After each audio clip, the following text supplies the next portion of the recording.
Do you also miss the weird and creative units from classic strategy games? Unit design is one of the most crucial parts of any strategy game. Without memorable and distinctive units, even a technically solid game can end up feeling dull and forgettable. This happened to many good games. Take Grey Goo for example. Great graphics, but not much to offer apart from it. Somewhat the same could be said about Tempest Rising. While it's certainly a great game, it kind of feels like it still lacks a bit of charisma here and there. Unique units are what give RTS games their identity, and they are often what we remember many years later. Let's kick things off with a fan favorite, StarCraft 2. While we could go back to Brood War, many of the unit designs just carried over to the sequel, so let's focus on SC2. But strangely enough, even though StarCraft 2 is my favorite RTS, I cannot really say that any unit ever truly blew my mind with how strange or unique it was. But what I do remember clearly is the incredible attention to details that Blizzard gave to each combat unit, especially in the voice lines and appearances. Sometimes a unit becomes iconic not just because of its power on the battlefield, but because of its personality. The Terran faction in particular had legendary voice acting, edgy, memorable, and often hilarious. Think Marines, SCVs, Firebats, and Marauders. You ever noticed that nobody ever comes back to the barracks? Baby, you really light my fuse. Whoops!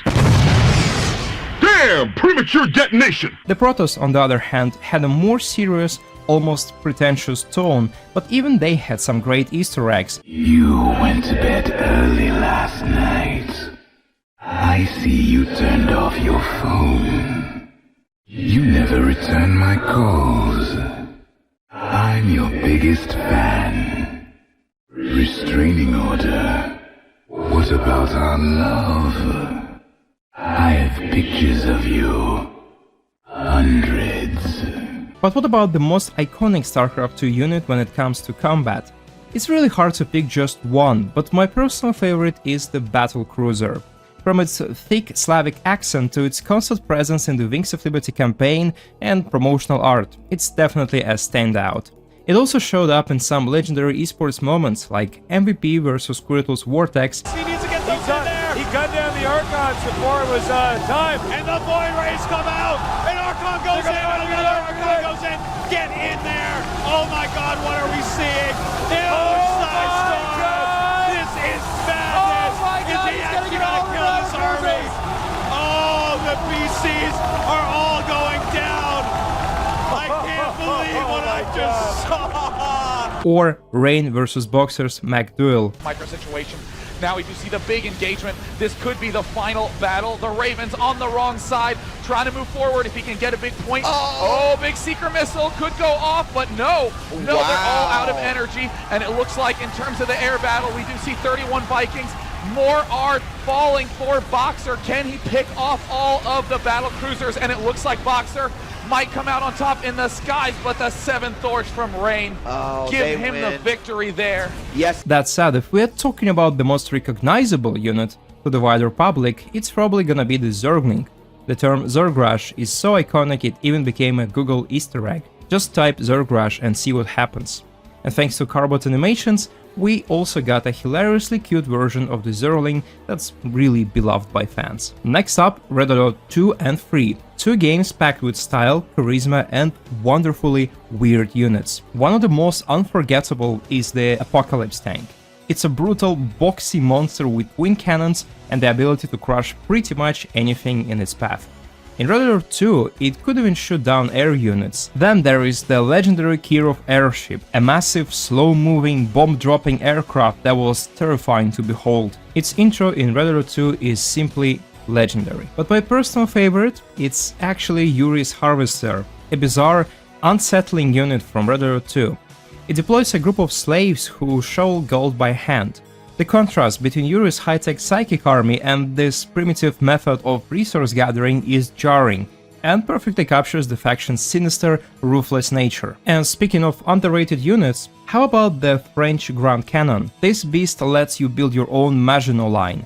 Its massive range, area attack and ability to frustrate enemies made it a hilarious and powerful defensive option.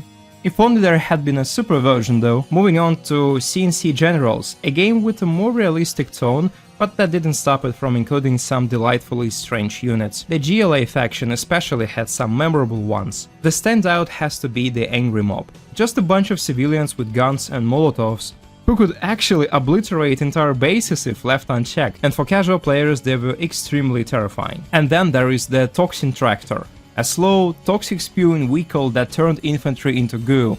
Its voice lines alone made it unforgettable, just classic GLA. My own special brew. Would you like to try some? And of course, let's not forget the Warhammer 40k universe and Dawn of War.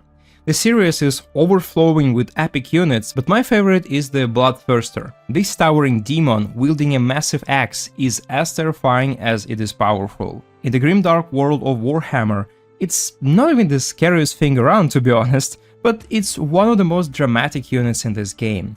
Its health slowly drains when idle, and it just has to participate in combat, and you have to unleash it quickly and decisively. But what really makes it shine though are the animations. Dawn of War is known for brutal cinematic kills, and the Bloodthirster has some of the best.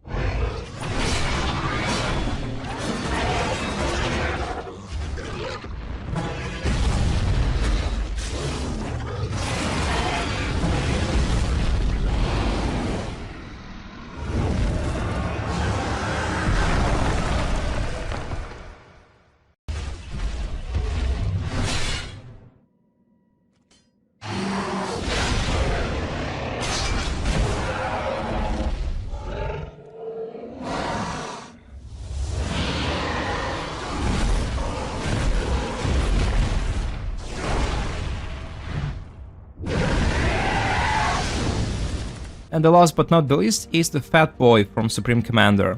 Probably not the most impressive unit out here, but this absolute beast of a unit is basically a mobile base. That's a massive tank that can also build other units, shield them, fire artillery, and even shoot down aircraft. And on top of that, even float across water. While it's probably not the scariest unit in Supreme Commander, and it's actually quite weak compared to other super units, its design is beautiful and its versatility is just unmatched. So this was basically just a list of my personal preferences. What about you though? What's your favorite RTS units of all time?